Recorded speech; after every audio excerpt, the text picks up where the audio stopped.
Bəli, əziz izləyicilər, davam edirik. Mövzu ətrafında müzakirə aparacağımız qonağımız siyasi şərhçi Mübariz Görüşleri. Mübariz bəy, xoş gördük sizi. Salamlayıram, hər vaxtınız xeyir olsun. Mübariz bəy, regionda vəziyyət gərgin idi. İndiki dünənki hadisələr bizə yaxın şərqdə sülhə doğru addımlar atıldığını göstərir. Ümumiyyətlə, İran-İsrail münasibətlərindən bir kənara qoyaraq keçək dünya ətrafına. Dünyada Türkiyə, Yunanistan arasında, Pakistan, Hindistan arasında, Şimali Koreya, Cənubi Koreya arasında hər yerdə bir konflikt var. Sanki 3-cü dünya müharibəsinə doğru addımlayırıq və yaxud da başlamışıq.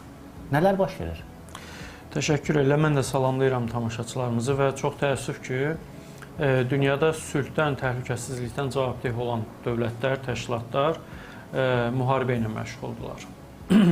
BMT Təhlükəsizlik Şurasının 5 daimi üzvünün bu və ya digər formada birbaşa və yaxud dolayısı yolla müharibə ilə məşğul olduğunu görürük. Başqa dövlətin ərazisinə hücumlar eləyirlər, irtica fəaliyyəti ilə məşğuldurlar.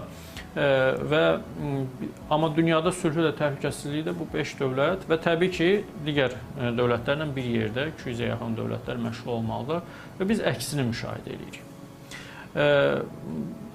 Belə situasiyada təbii ki, artıq deyək ki, Rusiya sülh təhlükəsizlik mövqeyi ilə çıxış etməli olduğu halda Ukrayna ilə müharibədədir. Deyək ki, Amerika Birləşmiş Ştatlarını biz müşahidə elədik İrana hücumla bağlı məsələlərdə və s. Və təbii ki, 3-cü Dünya müharibəsi kimisi deyir ki, başlayıbdır, kimisi deyir başlayacaqdır. Hər iki fikirdə həqiqət vardır. Yəni, indi elə müasir silahlar da var ki, onlar 2-ci Dünya müharibəsində və ya 1-ci Dünya müharibəsində olduğu qədər təsir eləyə bilmir. Yəni, və hətta biz ilk dəfədir ki, İsrail ilə İran arasında müharibədə sərhəd olmadan, belə deyək də, hava yoluyla, nə quru, nə su yoluyla. Biz bunu ümumiyyətlə müharibə adlandıra bilirik. Çünki müharibə deyəndə biz hər zaman həm quruda, həm suda, həm havadakı müharibəni nəzərdə tuturuq. Amma burada havada müharibə gedir. Mən hesab edirəm ki, müharibədir. Çünki texnoloji dəyişikliklər, hərbi texniki sənayədə baş verən yeniliklər, inqilabi yeniliklər faktiki olaraq, yəni piyada qoşunun iştirakı ilə, ondan sonra tank və digər qoşunun iştirakı ilə olmadan da müharibənin aparılmasını mümkün edir. Bunun ən bariz nümunəsini ilkin olaraq Azərbaycan göstərdi. Qarabağ savaşında, 2-ci Qarabağ müharibəsində biz dronlar vasitəsilə, müasir hərbi texnika vasitəsilə... Hərb tarixində bir yenilik. Bəli, təbii ki. Və zaman-zaman bu məsələlər araşdırılacaq. Düzdür, ondan qabaq Türkiyənin Livanda, Suriyada bu dronlarla olan müəyyən epizodik əməliyyatları olmuşdu, amma köklü şəkildə və dron, belə deyək də, müharibəsi texnikasına Azərbaycanın Qarabağ savaşında apardığı məsələlər gətirdi və hərbi texniki sahədə baş verən yeniliklər qorxuducu dərəcəyə gətirib çıxardıbdır bəşəriyyəti. Yəni, siz təsəvvür eləyin ki, biz hər günümüzü səhər açırıq bir müharibə xəbəri ilə, dəhşətli bir xəbərlərlə açırıq. Təbii ki, bu sarsıdıcıdır və dünyada istər həmin o dövlətlərə olan inamı, etibar azaldıbdır, beynəlxalq təşkilatlara BMT başda olmaqla azaldıbdır, NATO-ya olan inamı azaldıbdır və belə situasiyalarda da Azərbaycan kimi, Türkiyə kimi, qoşulmama hərəkatı kimi ölkələrin də bir öncülük eləməsi məsələsi çıxır ortaya. Çünki biz ədalətli yanaşırıq məsələlərə. Hadisələr başlayandan Azərbaycan mümkün qədər bitərəf və ədalətli mövqe sərgiləməyə başlayır. Biri bizim qonşumuzdur, digərsi bizim strateji müttəfiqimizdir, əlaqələrimiz var və dinc sülh ilə yaşanma məsələsi üçün biz cəhdlər göstəririk. Biz eyni cəhdləri Rusiya-Ukrayna müharibəsində də göstərmişik və bugün də göstəririk. Amma təəssüf ki, bu çağırışlara cavab verən olmur. Yəni, bu cür sülh çağırışı. Biz hətta COP29 ərəfəsində də çağırış eləmişdik ki, heç olmasa COP29 getdiyi ərəfədə silahların atışını dayandıraq, müharibələri dayandıraq. Mübariz bəy, Trumpın səhər saatlarında açıqladığı bu sülh sazişi ilə bağlı razılaşmanı İran-İsrail sizcə, yəni bu razılığa gələcəklər? Ümumiyyətlə, bunun nəticəsi necə nəticələnə bilər? Yaxın şərq ümumiyyətlə barıt çəlləyi deyə bilərik. Hər zaman elə olur. Yəni, artıq bir 60 ildir, 70 ildir, 80 ildir, yəni burada silahlar susmur. Burada demək olar ki, qan gölünə dönübdür bölgə və bu, indi ən son məlumatlar açıqlandı ki, həm İsrail, həm İran atəşkəslə bağlı, hər iki tərəf elan elədi ki, atəşkəslə bağlı razılığa gəldik. Amma nə qədər? Yəni Hər an pozula bilər. mən hesab edirəm ki, amma nə qədər sualını heç onlar özləri də cavab verə bilməzlər. Çünki hər an pozula bilər. Bəli, mən sizin fikrinizi təsdiq edirəm. Çünki qarşıya qoyulan hədəflərə heç birisi çatmayıb. Qarşıya qoyulan hədəflər nədir? Hər iki tərəfin hədəfi. İsrail tərəfi bilir ki, xüsusən də nüvə proqramının ləğvi ilə bağlı bu proseslər. Bəs rejimin dəyişdirilməsi həmin siyahıda varmı? Dəqiqdir. Çünki bir sıra fikirlər var. Və az əvvəl də biz bunu efirdə dedik. Bu dezinformasiyalar həddindən artıq bu xəbər rəfələrində çox gəzir. Elə bizim Ermənistanla olan müharibəmizdə, Ukrayna-Rusiya arasında olan müharibədə fərq etmir. Və Ağ Ev rəsmi sözlə açıqlamış ki, rejim dəyişikliyi, Xamneyin getməsi İranda tamamilə insanların azad şəkildə yaşamasından gətirib çıxara bilər. Ümumiyyətlə, digər ölkə, başqa ölkədəki rejim dəyişikliyinə gətirib çıxarmaq nə qədər doğrudur? Mən mənfi bir president kimi qiymətləndirirəm bunu. Əgər deyək ki, İrandakı rejim İran xalqının maraqlarına cavab vermirsə, buna İran xalqı qərar verməlidir. Yəni, bu mənfi bir tendensiyanın yayılmasına nəticələnə bilər. Eyni şey İsrailə də aiddir. Deyək ki, İsraildəki baş naziri əgər xalq qəbul etmirsə ki, orada da parlamentdə bir etimadsızlıq səs verməsi olmalı idi. Qoyunu İsrail parlamenti, İsrail xalqı qərar versin. İranın fikir söyləməyə ki, bu rejim yer üzündən silinməlidir, bu da doğru olan bir məsələ deyil. Və İranda mən hesab edirəm ki, hazırda ən legitim adlandıra biləcəyimiz struktur və şəxs İran prezidentidir. Yəni, bu məsələlərdə İran prezidentinə həm də daha çox səlahiyyət və ixtiyar verilməlidir ki, o biraz önə çıxsın və bu problemlərin həlli ilə məşğul olsun. Çünki hesab edirəm ki, onu daha çox tərəflər qəbul edirlər. Pərdə arxasında görünür sanki Pezeşkiyan. Elə əslində elədir. Yəni, əslində elədir. Əsasən və ümumən ali dini liderin iradəsi görünür hər bir məsələdə və ali dini liderlə də bağlı məsələlər nə İsrail tərəfi qəbul etmir bu məsələləri, nə o İsrail tərəfini qəbul etmir və bu şəkildə radikal, yəni bir-birindən uzaq tərəflərin sülh sazişi imzalaması, atəşkəs sazişi imzalaması, anlaşması hesab edirəm ki, su üzərinə yazıla biləcək məsələlər olur. Eyni şəkildə Trumpın da İrana münasibəti və ya İranın da Trumpa münasibətini biz söyləyə bilərik. Hərgah Trump prezidentliyə namizəd olarkən o görüşlərində çox belə ümidverici, bəzi politoloqlara görə, şərhçilərə görə populist çıxışlar edirdi. Ki, bir günə Ukrayna müharibəsini, Rusiya-Ukrayna müharibəsini dayandıracam, yaxın şərqdə sülhə nail olacam, bunu eləyəcəm və üstündən təxminən 6 aya yaxın vaxt keçibdir. Biz ortada elə bir nəticələr görmürük. Hətta daha kəskin qərarlar gördük. Ukrayna Rusiyada bir balaca ərazi tutmuşdu. Trump gələndən sonra Ukrayna onu da boşaldıbdı. Yəni belə ritorik şəkildə bir qeyd eləmək istəsək. Yəni deməyim o ki, bu üç tərəf arasında anlaşmanı mən ciddi qəbul etmirəm və uzun müddət davam edəcəyini də inandırıcı deyil. Yəni deyək ki, bir həftə, 10 gün, bir aydan sonra yenə müharibə başlayacaqlar fikrini də söyləmək olmur, amma bu gərginlik davam edəcəkdir. Çünki İranın qoyduğu hədəf İsrailin yer üzündən silinməsidir. İsrail yerindədir, yer üzündən silinməyib. İsrailin qoyduğu hədəf İranın nüvə ilə bağlı məsələlərdir ki, İran o məsələlərin heç birisindən bir addım da olsun geri çəkilmədi. Düz çox böyük zərbə aldı, amma geri çəkilmədi. Yenə də uranın zənginləşdirilməsi həyata keçir və nüvə obyektlərinin bərpasını. Dünənki hadisələr göstərir ki, bir çox müsəlman ölkələrin, yəni İranın əli ilə digər müsəlman ölkələrinə təzyiqlər olundu, vurulmalar oldu. Burada belə bir məğzi mənası o idi ki, Amerikanın İrana endirdiyi zərbələrdən sonra İran Qətərdəki və İraqdakı bazalara zərbələr endirməyə başladı. Mən dünən bu hadisələri görəndən sonra səhər saatlarında sülh sazişinin imzalanması mənə o qədər qəribə gəldi ki, artıq İran Amerika bazalarına zərbələr endirir və Amerika da İrandakı olan bazalara zərbələr endirir. Bu bir nəvə az əvvəl dedim, 3-cü Dünya müharibəsinin addımı və yaxud da tam bir başlanğıcıdır. Və onun üzərində sizin dediyiniz həqiqətən də bu suyun üstünə yazılmış saziş kimi görünə bilər. Bəs İran həqiqətən də əlində olan texnika ilə Amerikaya qarşı bazalara zərbələr endirə bilərdimi? Yoxsa bu sadəcə bir göstəridir? Yəni, hər halda nəsə bir addım atılmalıydı da, belə deyək. Daxildə xalq qarşısında sındırılmış qürur, xaricdə beynəlxalq aləmdəki etibarsızlaşma məsələlərinə qarşı adı da var. Böyük fəth müjdəsi adı vermişdi əməliyyata. Bəli, yəni addımlar atılmalıydı, amma bu addımlar deyək ki, Amerikanı, İsraili o qədər sarsıdılacaq bir addımlardırmı? Yəni, bir mənalı söyləmək çətindir. Yəni, özümüz də müqayisə edə bilərik. İsrailin başladığı əməliyyatlarda İrandan həlak olan, indi sıravi şəxsləri demirəm, rütbəli şəxslərə baxaq. Həmçinin İsraildə həlak olan rütbəli şəxslər, demək olar ki, hansısa bizim ordu ilə müqayisə kapitan mayor rütbəsində qədər şəxslər ola bilər yəqin ki. Yəni bu İsrail o qədər sarsıdarmı? Xeyli. Amerikanı ümumiyyətlə söyləmək mümkün deyil, çünki uzaq bir yerdədir, yəni ona hansı təsirlər ola bilər bu mənada. Amma mən ümumən bu hadisələrin özünü çox mənfi qiymətləndirirəm. Hesab edirəm ki, bu həm də hardasa müsəlman ölkələrinə qarşı bir ayrı-seçkilik davranışıdır.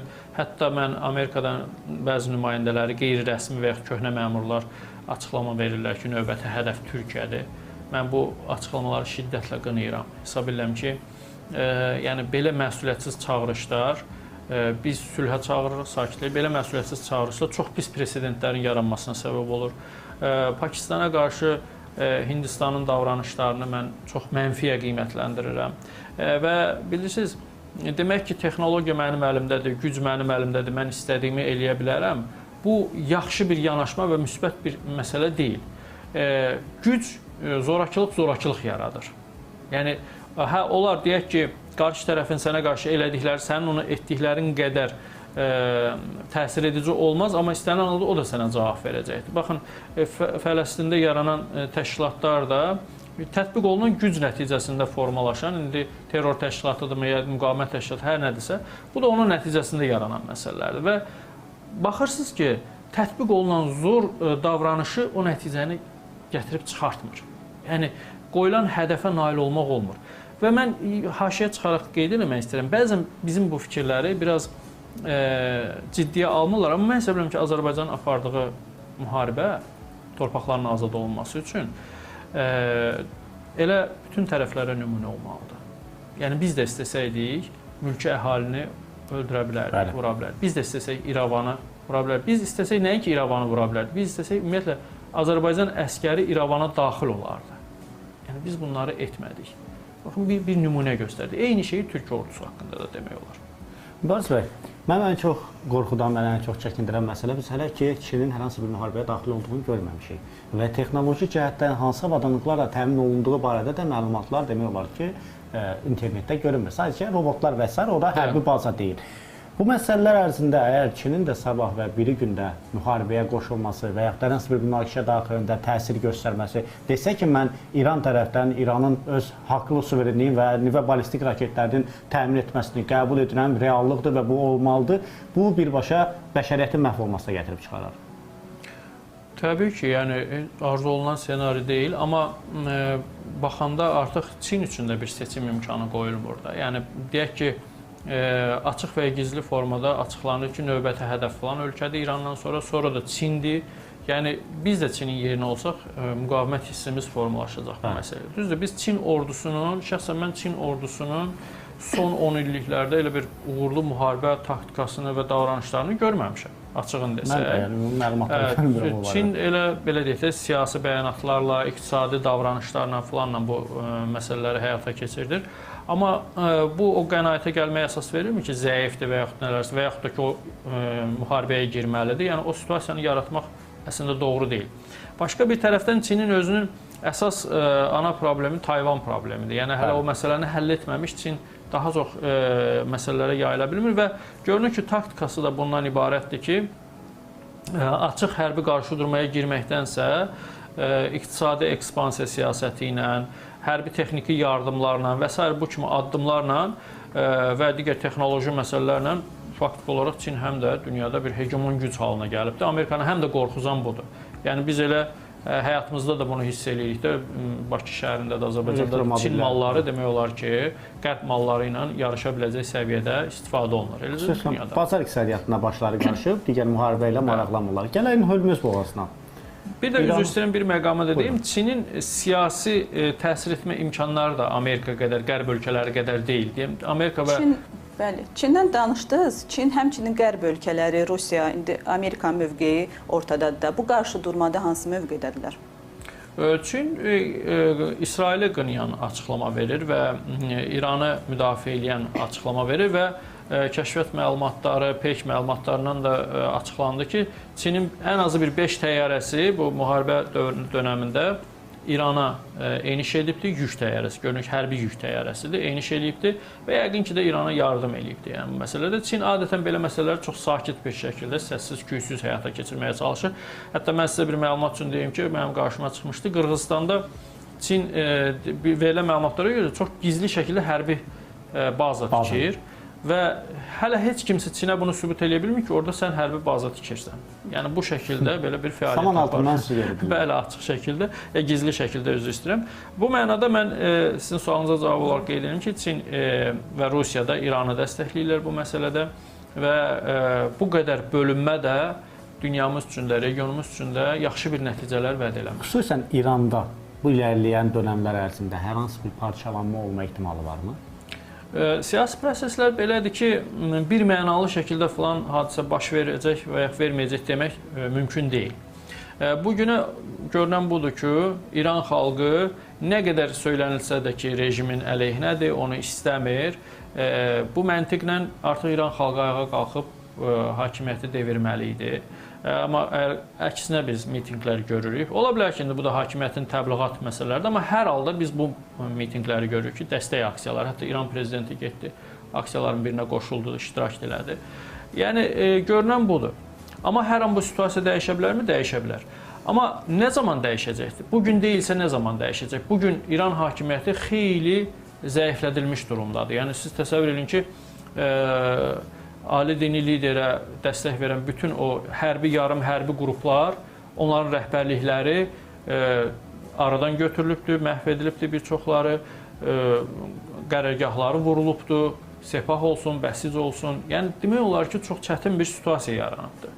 Əgər bugün də yəni, İran xalqında o davranış yoxdursa, məntiqlə belə çıxır ki, İran xalqı ya indiki hakimiyyəti dəstəkləyir, ya da bu xaricdəki ölkəsinə qarşı bu müdaxilənin əleyhinədir. Bu situasiyada ayağa qalxmaq istəmir. İrandan danışdıq. İsraildə bəs İsrail xalqı Benyamin Netanyahunu dəstəkləyirmi? Sanmıram. Yəni orada da Netanyahunun davranışları elə İsrail xalqını da görünən budur ki, və siyasi dairələri də yormuş və əleyhinə formalaşdırmış bir vəziyyətdədir. Elə bu bəzən hətta şərhlər var ki, bu müharibəni Netanyahu ona görə həm də 13 iyunda başladı ki, ona həmin gün və yaxud da onun səhərsi günü parlamentdə bir səsvermə impeachment tətbiq olma ehtimalı var idi və səslər hətta aşağı-yuxarı bərabər səviyyəyə gəlib çıxırdı. Müharibəni başlatdı ki, adətən müharibələr həm də işğalçı müharibələr, mübədiyyə, təcavüzkar aksiyalar daxildəki məsələləri aradan çıxartmaqdan ötürü olur və gündəmdən çıxır da bir növ, belə deyək, ölkə xalq qalxıb nəsə tələb eləsə, Netanyahu deyəcək ki, biz müharibə aparırıq İran kimi bir rejimlə, sən gəlib burada nə tələb eləyirsən, məndən belə kobud desək, obrazlı desək. Yəni, mən zənn etmirəm ki, Netanyahunun ona qarşı aksiyalar da İsraildə özünüz də yəqin müşahidə edirsiniz. Hətta bu Həmas bir qrup orada İsrailliləri, ondan sonra digər o məclisdə iştirak edənləri ki, əsir götürüb. İndiyə qədər olan bəziləri hələ əsirlikdə, girovluqda qalırlar.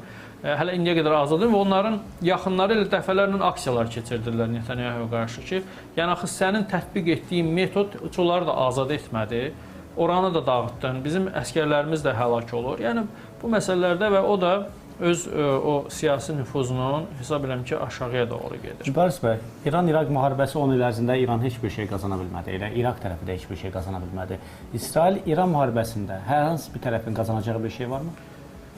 Zənn etmirəm. Tərəflər optimist bəyanatlar verirlər. O deyir ki, düşmən zəiflədilibdir, biz bu hədəfləri vurmuşuq, onu zəif bir hala gətirmək və qarşı tərəf də eyni şeyi səsləndirir.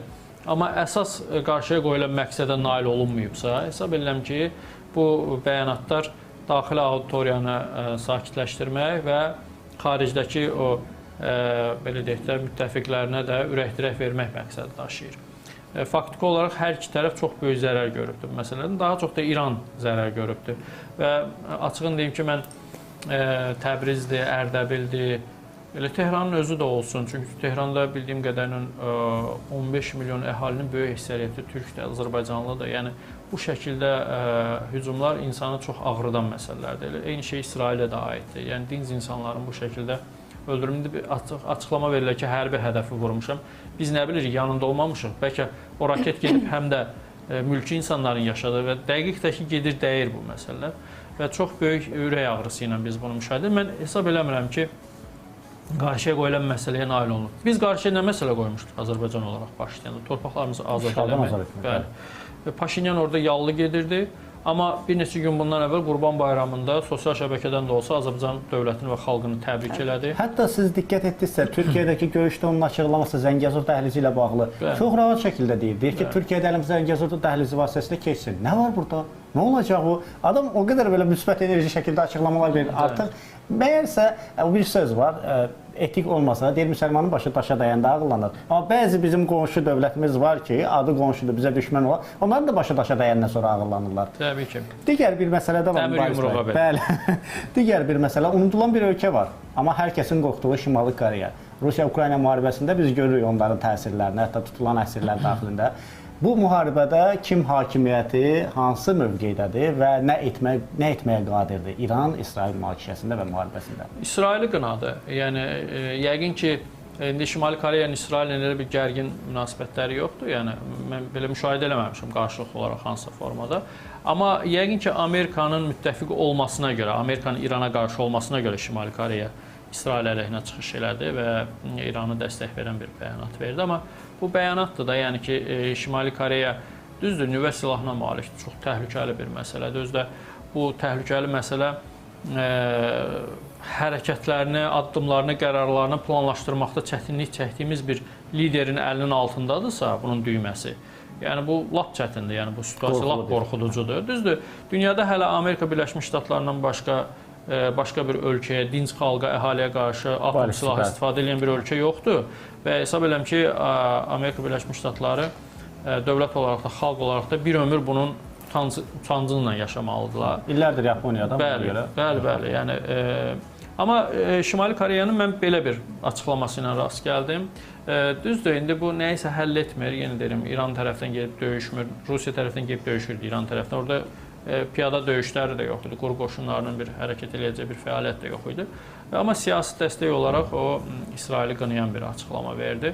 Və düşünürəm ki, bu məsələləri ən tez bir müddətdə yekunlaşdırmaq lazımdır. Son olaraq ona toxunaraq deyirəm, yəni Azərbaycan üçün nə qədər bu münaqişəni davam etməsi zərər verir. Bizim regionda yaşayan ölkəyə və xüsusən də bu məsələlərdə də biz özümüzü düşünməliyik. Bizim Azərbaycan dövləti üçün təbii ki, çətin məqamlar var. Yəni görürsünüz, İrandan çıxır, deyək ki, ağlı başında olmayan bir siyasətçi oradan bir bəyanat verir ki, Azərbaycan bizi dəstəkləməlidir. Nə bilim, yəqin ki, İsrail də elə düşünür ki, biz onu dəstəkləməliyik. Amma Azərbaycan dövləti çox balanslaşdırılmış bir siyasət yürüdərək və hətta İsrailə İrandakı Azərbaycanlıların belə deyək, həyatları ilə bağlı diqqətli olmaq mesajını verəcək qədər peşəkar bir çalışma və təqdir olunacaq bir çalışmanı biz müşahidə edə bildik. Humanitar dəhliz yaratdı. Orada olan xarici ölkə vətəndaşları, səfirliklər, onların təxliyə olunması üçün Azərbaycan çox böyük dəstək göstərdi. Bu məsələlər çox önəmlidir, amma bizim İranla böyük bir sərhəddimiz var. Təşəkkür edirik Mübariz bəy. Həqiqətən də biz regionda nə qədər önəmə sahib olduğumuzu bu müharibə əsasında da bir daha gördük. Azərbaycan bir çox ölkələrin belə deyək, vətəndaşlarını Astara gömrük məntəqəsindən keçərək öz ölkələrinə rahat şəkildə getmələrinə şərait yaratdı. Buna görə də Azərbaycan dövlətinə bir sıra ölkələr tərəfindən təşəkkür məktubları göndərilir. Bir daha təşəkkür edirik. Bəli, əziz izləyicilər, bizim qonağımız siyasi şərhçi Mübariz Görüşlü idi.